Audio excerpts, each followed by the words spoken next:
In this video, I'm gonna show you how I created this fight scene from scratch in Blender. I started off with collecting a bunch of reference images for the knights, looking through both Google and Pinterest and copy-pasting them into PureRef. Once I had a good idea of the look I was going for, I opened up a fresh Blender scene and started blocking out the base mesh for the character. I used these stretched out spheres to kind of give an idea of the basic shapes and proportions before starting sculpting. Once I was happy with the proportions, I joined all of the spheres into one object and remeshed them to blend the shapes into one. Then I went to sculpt mode and started blending the shapes using different brushes, carving away and adding more where needed. I kept going with this process until I had something that looked fairly similar to a male human being. I didn't spend too much time on the detail here, because I knew that most of it would be covered up with different layers of armor anyways. I knew from the start that I wanted to have a large amount of soldiers in the final scene, so keeping everything as optimized as possible was key. Therefore I went through the extra step of remeshing the base mesh using a subdivided cube and shrink wrap modifier and vertex snap to surface. This is a part of 3D modeling that is super important but very time consuming to get right. Ideally you'd want the edges to flow very seamlessly across the model, and there are methods to do this, but I just eyeballed it. I did the remesh on the hand separately and then joined the meshes together in edit mode. These videos take a long time to create, and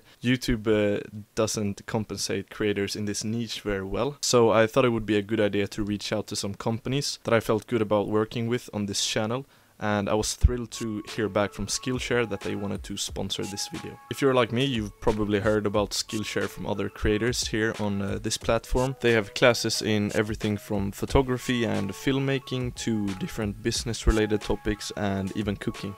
And they hooked me up with a free trial, and I can honestly say that I'm quite impressed with the diversity of classes on there and the general quality of it. I feel like learning here on YouTube can be a little bit scattered at times, and it's good to be able to mix it up with a little bit more focused learning now and then. I've been taking Future Skills course in cinematography, and I just love having everything set up for me nicely with these bite-sized chapters, and it's just great to be able to just go through it, and just makes learning much easier and quite enjoyable. So if you notice any improvement in my short films after this, you'll know why. If you're interested in checking it out and see if it provides any value to you, right now Skillshare is giving out a free month of full access to all of their courses to the first 500 people that go through the link in the description. And if you're starting out learning Blender and want some structured learning, I would suggest taking this opportunity and checking it out and doing one of the Blender beginner courses, like this one for example. I would honestly have loved to have an asset like this when I was first starting out learning Blender, so if you're in that position now, I would suggest taking a look at that and see if you love it. Again, the first 500 people to use my link in the description will receive a 1-month free trial of Skillshare. So get started today.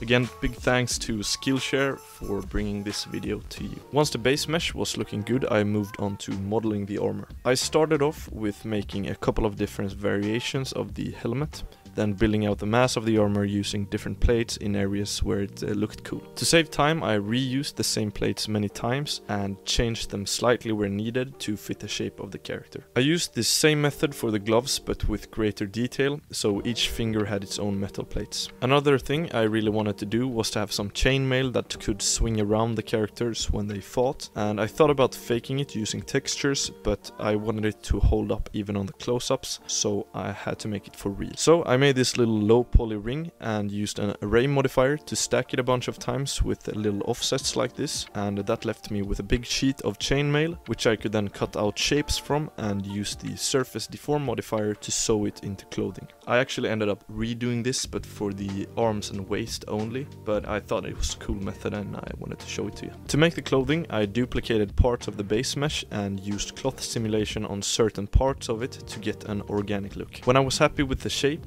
I used the decimate modifier to simplify the geometry and then went on to texture paint. I grabbed a bunch of different cloth textures from Google and set them to paint as stencil. That way I could choose which parts of the texture got projected onto which parts of the mesh, adding more dirt in some places and keeping it more clean in others. Of course, the soldier needed a face underneath the helmet, so I used this handsome gentleman and projected that onto the face. Then I went on to create some more detail, adding some straps for the armor plates with some some low poly buckles. After a bit more work on the textures, the base knight was starting to look pretty good, so I moved on to rigging. I tried a couple of different ways to automatically rig the characters, but with little success. And I think this was because of the amount of loose geometry that was on the character, and it might have messed up the rigging algorithms or something, but in the end it was just easier to do it manually. This also allowed me to be more specific with the weights, so for example the plates on the gloves are painted separately from the actual hand, giving a more natural result when the hand is posed. After the rigging was completed, I started working on the simulated parts, like the chainmail and the cloth. The idea here is to have a low poly proxy mesh with a cloth sim and then parent the mesh that is shown using the surface deform modifier. This way you get some really nice simulated movement without having to do very heavy sims on the actual mesh. I needed a way to distinguish between the armies, so I settled on giving one team black details and the other one white. So I painted a couple of different robes to go on top of the armor. And to make the robes look really old and beaten up, I texture painted an alpha mask to give it some detailed damage without tanking the performance. To give it a little bit more variation, I created this really badass armor jacket for the black army, and at this point I felt like the soldiers were pretty much finished, so I moved on to creating some swords, axes and shields. The metal was looking a little bit too clean for my taste, so I created a dynamic rust system that would add rust texture to parts of the metal in a randomized way. That way no two characters would have the exact same pattern of rusting on their armor.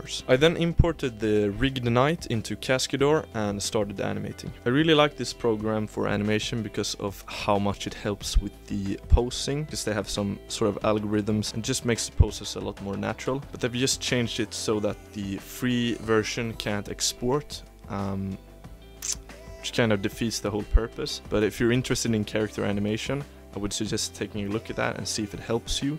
And from there you can decide if it's worth it for you. But honestly, it's a great program, and I would have preferred if they kept it free, but you know. My original idea was to create a hero animation where you would follow one character as he fought his way through the battlefield, and I came quite a long way in creating that animation, but it didn't feel quite as polished as I wanted it. So I scrapped that idea and went for a more crowd sim feeling. I really like those Houdini crowd sims where it kind of blends between animation and ragdoll simulation, so that there are real collisions between the characters. And I've actually never seen anyone try this in Blender, so I thought I would give it a shot. The first step was to create a ragdoll sim, so I made some simplified collision boxes with rigid body simulation, connected them using different constraints, and tried to make the simulation look as good as possible for when it's ragdolling. To make this ragdoll move, I duplicated the rig and made the rigid bodies parented directly to the corresponding bones. Then I set those driving rigid bodies to be animated so they follow the animation perfectly. Then I constrained the simulated rigid bodies to the animated ones using rotation constraints. This made it so that the ragdoll tries to follow the original animation but can still collide with other rigid bodies. Then I created a bunch of different attack and block animations, imported those into Blender and experimented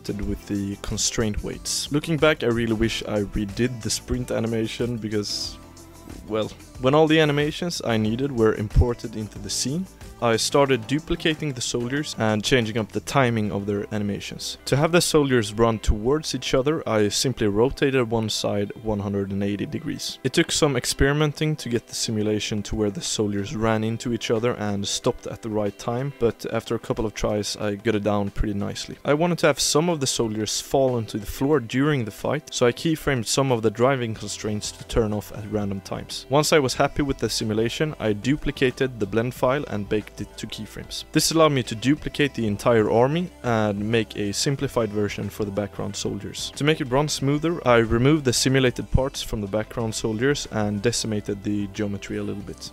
All that was left to do at this point was to create some basic environment for the fight to take place in. I grabbed some textures from Polyhaven and used adaptive subdivisions on the ground to give it a lot of detail. Then I used a hair particle system to distribute some grass models and used a vertex weight group to have it be thicker towards the middle of the scene and then thin out in the distance to save render time. I added some simple mountains in the background and gave them some bushes and a little bit of texture painting. To bring it all together, I made a low-resolution smoke sim to act as some moving fog. This really helped hide the lack of detail in the background and bring the eye to the foreground soldiers. Finally, I animated some simple camera movements and tried a couple of different focal lengths to see what worked. To give it a little bit of organic camera shake, I used Ian Hubert's Camera Shakeify add-on, and then I just hit render. After a little bit of contrast adjustment and some really basic color grading, this was the final render.